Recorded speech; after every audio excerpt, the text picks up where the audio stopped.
Good afternoon, folks, and welcome back to the Vision of Veritas. Welcome back to the sharing of absolute truth. And that's what I want to do with you here today. For the last couple of days, I didn't bother recording, I didn't bother searching, I didn't bother putting out any videos. The reason was simply because I had a few videos taken down recently because they violated YouTube's terms of service. Now, I did get a couple of them put back up, but one in particular has been removed completely and there's now a strike against my account. See, the thing is, I'm not even a popular account.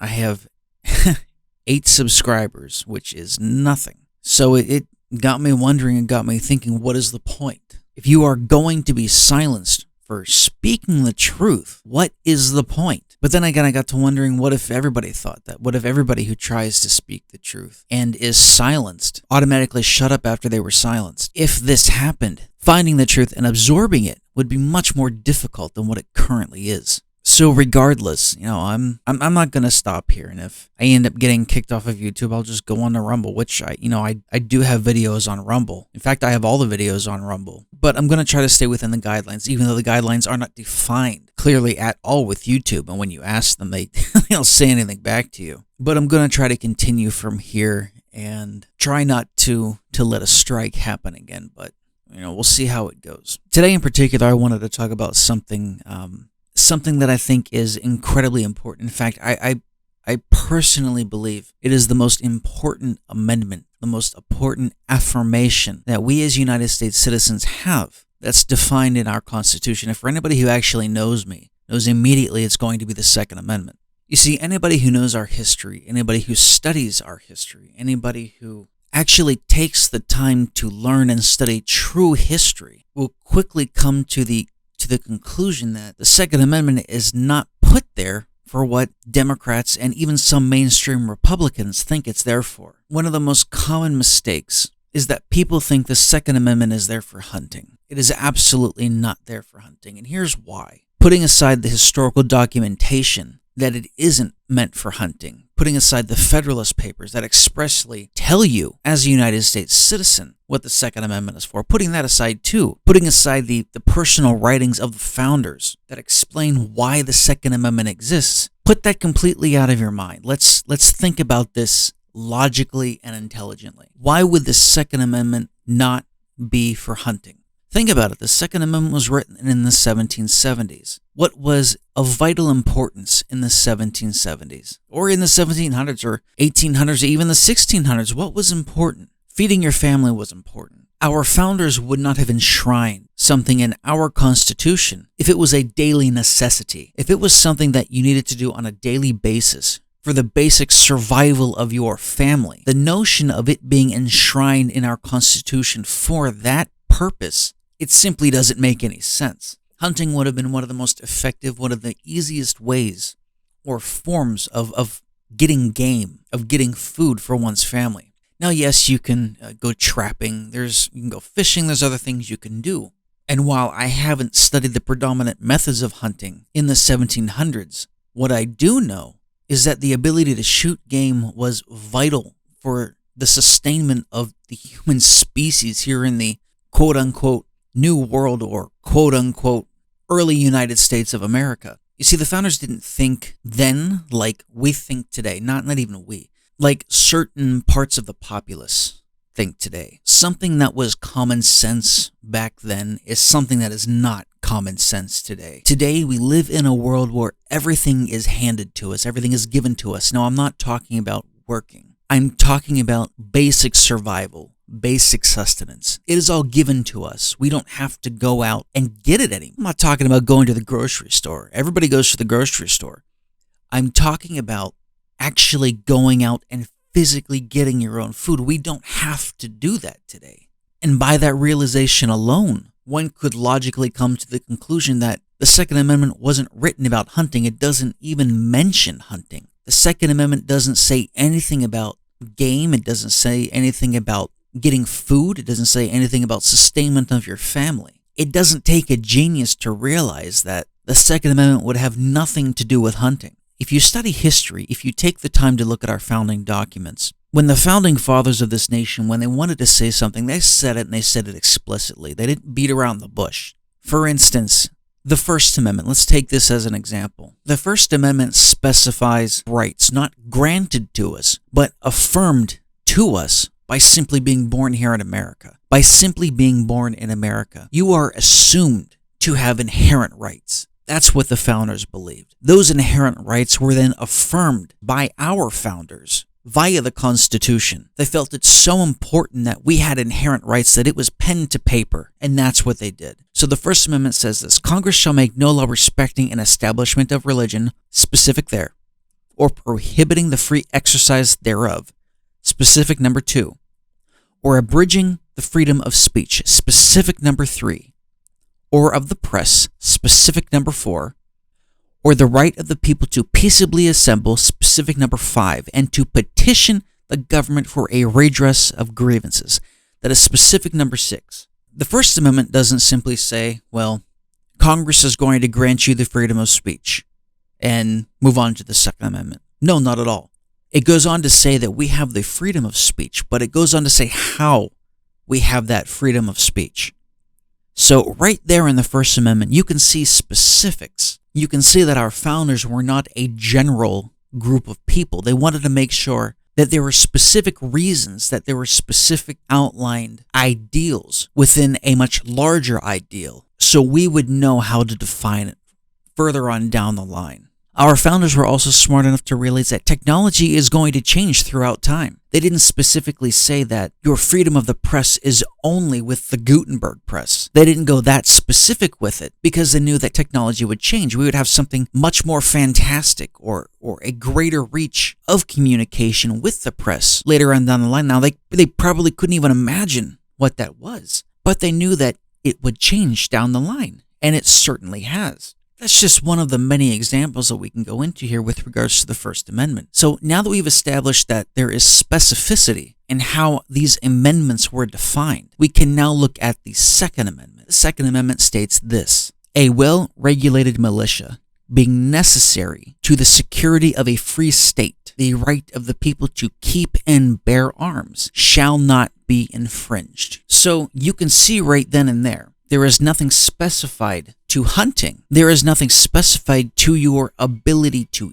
eat, to consume, to survive. The founders wouldn't have found it necessary to put that there because back then there was no concept of a mass grocery store or of a superstore. Now, I'm sure there were general stores there, but they couldn't grasp what we would possibly have today with regards to consumption. So if you think about it logically and intelligently, the only conclusion you can come to is that the Second Amendment is not about hunting. Hunting was a necessity to survive on a daily basis. Number 2, the second most common reason that I hear that the Second Amendment exists is for self-defense. Again, hunting was something that was assumed that you had to do to survive. Using that same logic, you will easily come to the conclusion that self-defense doesn't need to be defined here. Self-defense is inherent in every human being. If you are attacked, if one of your family members is being attacked, are you simply going to sit there or stand there and let something bad happen to them? If you're a father and you see someone attacking your son or your daughter, are you just going to stand there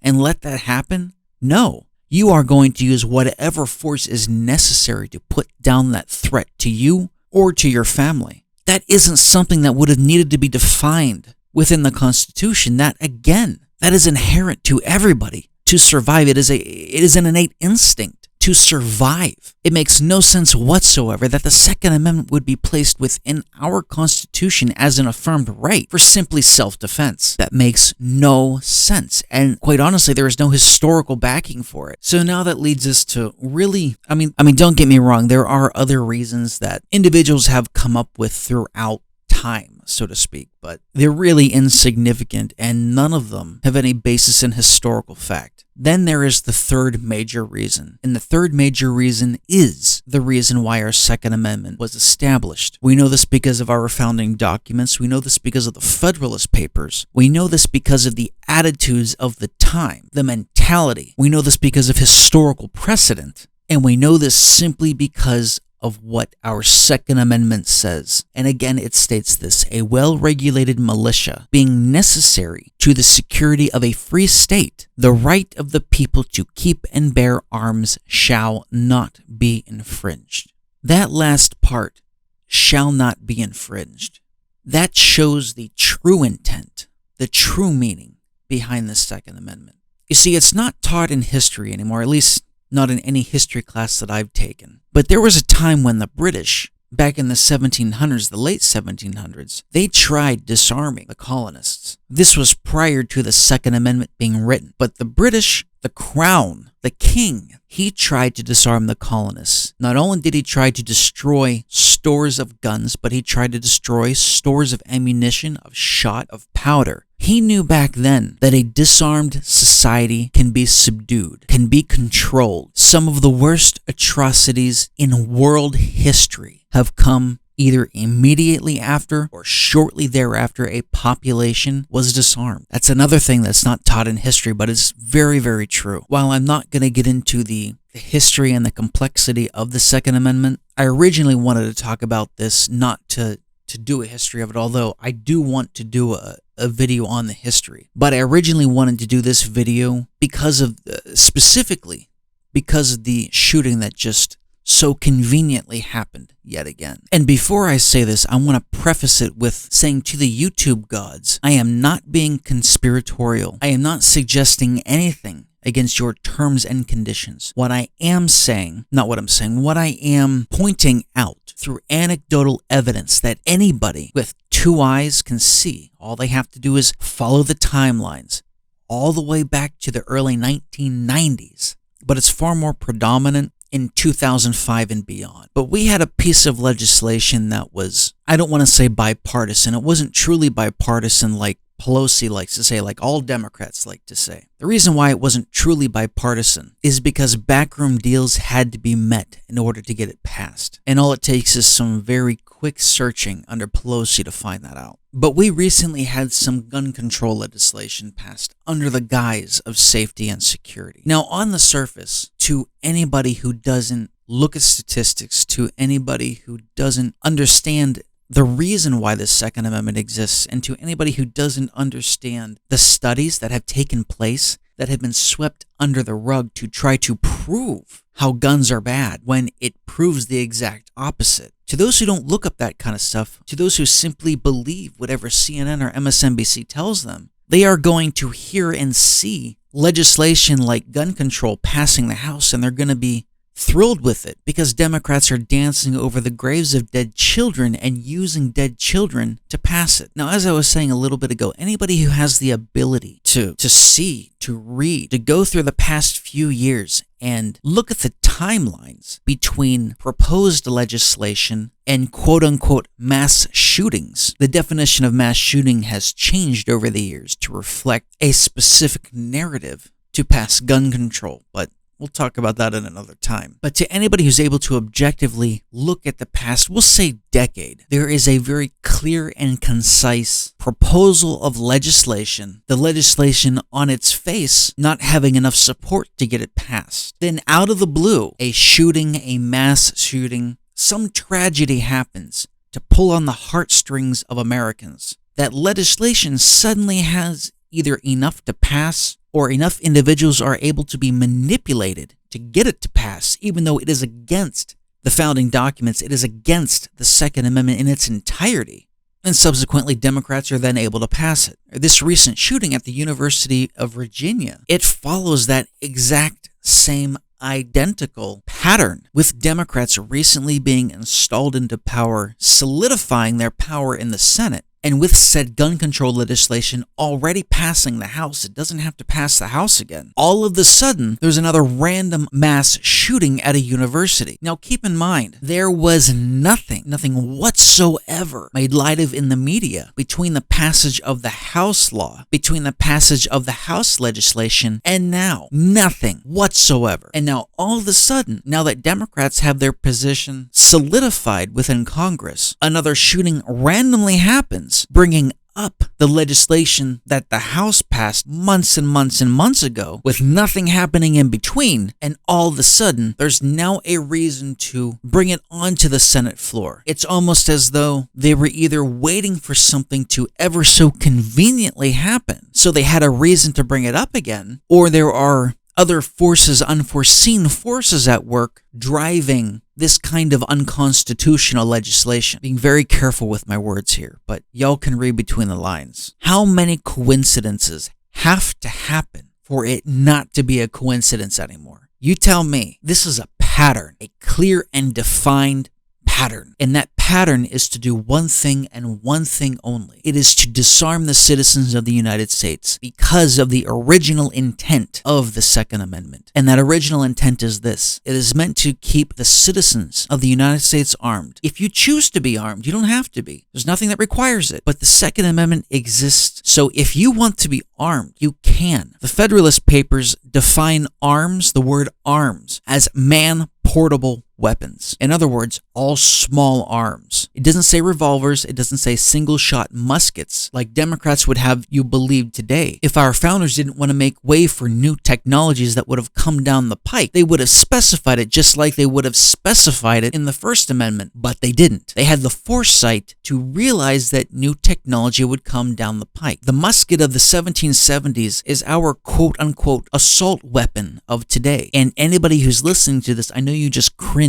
to hear me say assault weapon because they are not assault weapons. I know this. I acknowledge this. I'm simply saying it because that is the phrase that they use. No, these are not assault weapons. They are semi-automatic rifles or pistols. But what people don't realize is this assault weapons legislation, again, assault weapon in quotes, this legislation that was ever so conveniently just brought up again after a very convenient shooting, essentially outlaws all semi-automatic rifles. It outlaws standard capacity magazines. It will outlaw semi-automatic pistols. Now, technically what is there is grandfathered, but if it wasn't changed, I'll have to double check on the legislation. But if it wasn't changed, the legislation went as far as to say that you cannot pass on the existing semi-automatic rifles and pistols that you have to your kin, to your next generation. So if you think about this down the line, if you take this 1 to 2 generations beyond, the United States will have been effectively disarmed. The last place in the world where you truly have the right to not only defend yourself, but defend your country from all enemies, foreign and domestic. That, by the way, is what our Second Amendment is for, is to protect, defend, and preserve the liberty that millions, not hundreds, not thousands, not tens of thousands, not even hundreds of thousands, but millions have died before you to preserve. That is what the Second Amendment is for. My one grandfather did not survive World War II, and my other grandfather did not survive the Korean War to see the rights of citizens stripped. They did not survive those two massive conflicts to see their sacrifice be in vain.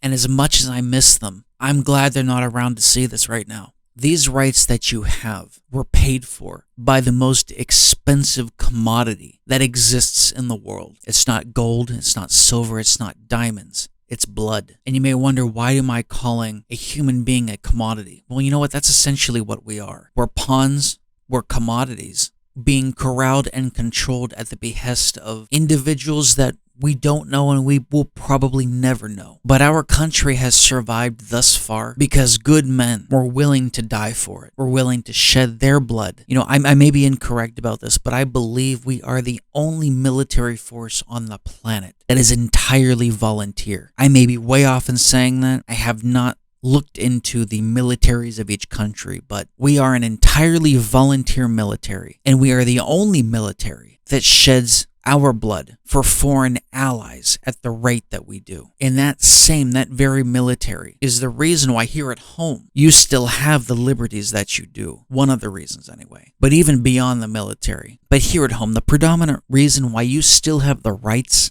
that you do, it's solely, exclusively because of the Second Amendment. The Second Amendment is what protects all of the other amendments because it is the only amendment that gives the other amendments teeth. Without it, they can be taken away at a whim. If you look throughout history, if you look at other countries, once a population is disarmed, and make no mistake, that's what they're trying to do here. But once a population is disarmed, some of the worst atrocities have happened. And because of the way our government works, you can't have one ruling or one governing body to simply take away or strip an amendment, to strip a right that has been affirmed. You have to have an overwhelming majority. And what is the one way? Not one way. What is the best way? What is really the most devious way of getting that? It's to attack the most vulnerable in society. You see, as an adult, you have an innate instinct to protect children, not just your child, but as a whole. When you see a child hurting, at least, I don't know how it is for women, but at least for men, you feel an innate need to protect. And you do it because they are the most vulnerable in society. They can't take care of themselves. So what better way to pull at the heartstrings of a nation than to use tragedy to strip a right? Tragedies that ever so conveniently happen right when they want to pass legislation. I can think of no better way to strip a nation of its right to keep and bear arms than to do it that way. Now, there are other ways that they're chipping away at it. They're making ammunition extremely expensive. For a while there, the materials were scarce. Biden himself cut off the importing of 40%, not 14, not 4%, but 40% of the entire ammunition market in the United States. He cut it off. That exponentially raised the prices here at home, here in America. Are you really going to try to sit there and tell me that this is all coincidence? That this is all by chance? That this is happenstance? You have to be a fool to believe that. Even the most skeptical of individuals, if you can objectively look at this, put aside your feelings on guns, put aside your feelings on the Second Amendment, put aside your feelings on what you may or may not believe the Second Amendment is for. Just look at the evidence. There is one collective and concerted effort to disarm the citizens of the United States. And what better way than under the false premise of safety and security? You know, our founders warned us about giving up our liberties for safety, for just a little bit of safety and security. The government today is trying to get us to give up our most profound way of safety and security. If those who are in authority are the only ones with guns, you will have tyranny. But if the citizenry have those same guns, to which is afforded to us by the Second Amendment, you have liberty. The government cannot force its tyranny upon you if the implements that are used to force said tyranny can be used back at them. That is how you keep, that is how you maintain, and that is how you preserve liberty. You know, when I think about this subject, I think about a specific movie series. I think about The Hunger Games. Now, yes, I know it's a movie. Yes, I know it's fictitious. That's not what I'm talking about. How did you have the elites of society and all of the governing bodies, how did you have them maintain power? How did they maintain their power? They disarmed all of their citizens. They gave the citizens just what they needed to survive, and they tried to make those citizens believe that they were living a great life. Those elite individuals and those people in power, they sold them the false premise of safety and security based on a lie. If we are not careful, now like I said, I know that's just a movie, but if we are not careful, that is precisely where we are heading to as a country with regards to being disarmed. I'm not talking about being sectioned off into districts. I'm specifically talking about being disarmed. All one needs to do is look and study history to see what happens when citizens are disarmed. And I'll leave you with this once again. An armed ruling authority begots tyranny, begots suppression. An armed populace begots liberty, begots freedom. An armed population is the only way to defend, protect, and preserve the liberty to which we are all granted at birth, simply by being born in the United States of America. Our founders knew this, history shows this, but more importantly, those who are in power unequivocally know this. So what kind of future do you want to have? Do you want to have a future where you can't defend and protect and preserve the liberty which you've been granted? Or do you want one where you are disarmed, where you simply need to trust that those who are in authority over you will be just and fair? History does not favor positively nor side positively with a population that is beholden to life and liberty exclusively by an armed ruling authority. All you need to do is ask a Jew that lived through World War II what disarming a population can do to her citizens. Thank you for tuning into the Vision of Veritas here. It is absolutely vital that we teach the consequences of bad decisions to everyone who is willing to listen and willing to hear. Once a right is taken away, it is never regained without much bloodshed. We cannot allow that to happen. Thank you for sticking around today. If you got anything out of today's video, please like, share, and subscribe. I would greatly appreciate it. Please share this with all of your friends because truly time is running out. This isn't fear-mongering. This isn't me trying to hype you up for something in specific. This is me saying that history is repeating itself, and we can't allow that. Take care, my friends.